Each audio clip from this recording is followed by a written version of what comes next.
Hello everyone, this is Frank Demos again with another video for Chapter 7. As you know, we are starting into Unit 3.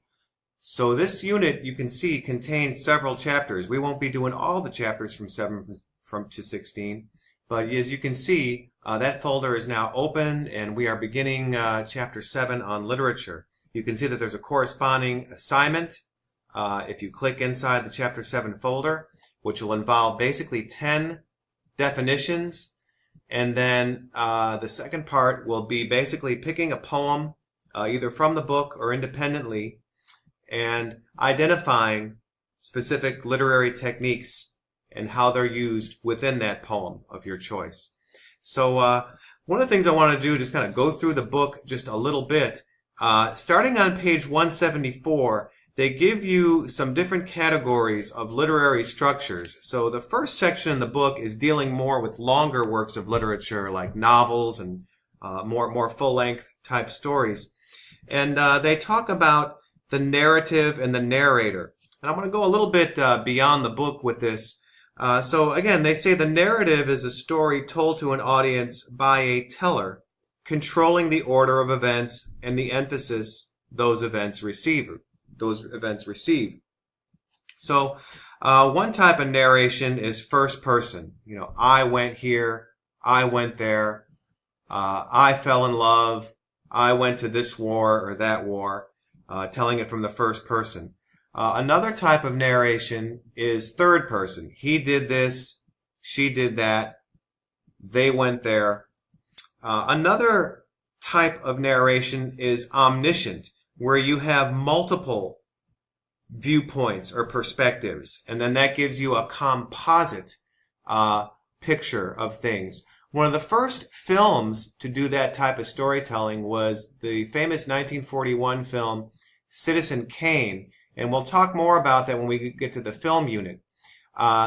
Basically, the film starts with Citizen Kane being deceased, and what the narration does is it interviews several different people trying to piece together who Citizen Kane was through various flashbacks. It was the first film that really used a very unique and complex narrative structure with a complex series of flashbacks and different points of view. If you're familiar with Quentin Tarantino's 1994 Pulp Fiction, that film kind of started a trend of using, breaking up the timeline, going in a non-linear timeline for narration, jumbling the story. That became popular and maybe revived after the success of 1994's Pulp Fiction. Another interesting example of a Netflix series that you may know of that's a little more recent, may be more familiar with students in this course, is 13 Reasons Why. And again, a controversial series because it deals with bullying and suicide and high school things that sometimes don't always get talked about. But a great series. And the premise is the girl here, when the series starts, is already dead. She has committed suicide. And she leaves behind 13 tapes that basically associate certain characters and certain events with reasons why she has committed suicide. So the story is really uniquely told in a complex way that's very engaging. Sometimes you see it in a flashback from her point of view. Sometimes you see it in a flashback from other characters' points of view. Sometimes you see it with present characters acting in the present time. All these different viewpoints come to give the viewer a very complex point of view. So the reason I'm bringing this up is just to exemplify and talk about how narrative structure is really important, and the author or the filmmaker in this case can really control how the viewer sees something. So that's also similar in film too. If you're looking at a story from a certain character's point of view, that generally gets you to identify with that particular character. So it matters whose perspective or point of view you see the story from. So just some examples from film. Same idea in literature as it is in film. You're seeing the story, you're seeing the action through a certain character's point of view. One of my favorites is the classic 1999 original Matrix. You see Neo's point of view when he sees everything in code and he figures out that he is in fact the one. But a couple other things we'll get back talking about. The episodic narrative on page 176 is typical of epic poems from the ancient world. The Greek poems of the Odyssey and the Iliad would fall under episodic narrative, where, let's just say in the Odyssey, the whole theme, the whole epic poem is about Odysseus trying to return back home after being lost from the Trojan War. But each individual chapter is an interesting episode in and of itself. There's one episode where he comes across these islands that you have these beautiful women singing tantalizing, mesmerizing songs.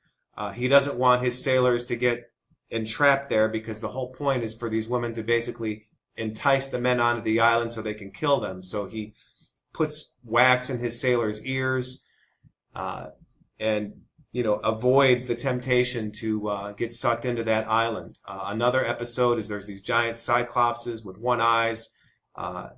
He gets them drunk and pokes them in the eye. So the whole story obviously is about getting back home to his wife from the war, but each episode is kind of a unique adventure, self-contained in and of itself. I'm not going to worry too much about the organic narrative that they go into on page 179. You will not see that on a quiz. The other one they talk about, page 182, the quest narrative. Simple enough on the surface. A protagonist or character sets out in search of something valuable that must be found at all cost. The examples they give you are ones we probably heard of. Herman Melville's Moby Dick. The protagonist has a quest to kill the whale. Another famous one is The Adventures of Huckleberry Finn. If you transfer this over to movies, famous one is something like Raiders of the Lost Ark, of course. You're in search of the Lost Ark. Another famous one you might be familiar with is the 1980s classic film The Goonies, where they're in search of a lost treasure. So the quest narrative, just to cover that first section here.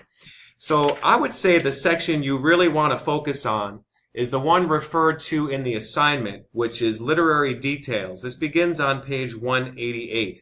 And what I've done is, on the first document in chapter 7, I provide some extra notes and examples. I have some music background, so you'll see if you take the time to look through this document that a lot of examples, a little bit later on as you kind of scroll down into the document, are from popular music songs. So even if you're not a big fan of poetry, I certainly also appreciate the fact that most popular music songs in America have incredibly well-written lyrics, very well thought out, use a lot of literary techniques like symbolism, imagery, and so on. And we'll look at a couple key ones that are pointed out actually very early on in the chapter. If you look at page 173, they talk about consonants and assonants. We'll go over at least a couple of these here in our time on this video. So consonance is the repetition of a consonant sound, and it can occur anywhere in the word. So in this case, common expressions that we use, all's well that ends well, the L's are repeated, right? The consonant is repeated. Early bird gets the worm. The R is a consonant that's repeated. A blessing in disguise. The S's are repeated there. A special type of consonance is alliteration, and that's where you have the recurrence of the same letter or sound at the beginning of the words. So an old song from the early 70s by Joni Mitchell, they paved paradise, put up a parking lot.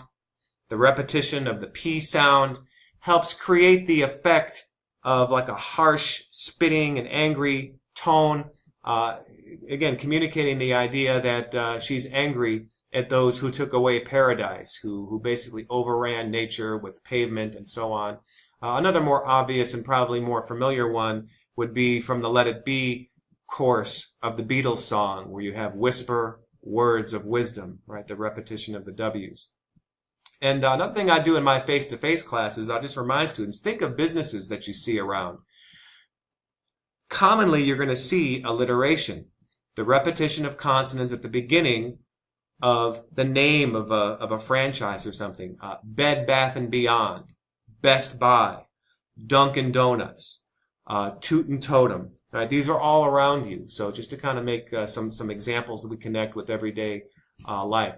Assonance is the counterpart to consonants because this is the repetition of vowels. A host of golden daffodils, the repetition of the long O sound. Another obvious one and a famous one from the musical My Fair Lady. The rain in Spain stays mainly on the plain. So just wanted to show some of these basic techniques that they give up front on page 173 in terms of assonance and consonants, with consonants being the repetition of consonants and assonance being the repetition of vowels. Again, these notes are self-explanatory, so I'm not going to do a full-length video, but you can see a lot of the literary techniques that correspond with the definitions they give you in the book starting on page 188. There's other alternative examples here in the notes that come from pop music songs. Alanis Morissette's famous song, Ironic, which is, irony is of course an unusual twist in fate, an unexpected twist in fate that somehow has a deeper meaning. An old man turned 98, won the lottery, died the very next day. Won the lottery, but then just, couldn't make use of it. Too old when that happened. It's a black fly in your Chardonnay, a death row pardon 2 minutes late. They figure out, hey, the guy didn't do it, but it's too late because you've gone to the death row just a couple minutes before they figured out you didn't do it. So just interesting lyrics there that really illustrate the whole concept of irony.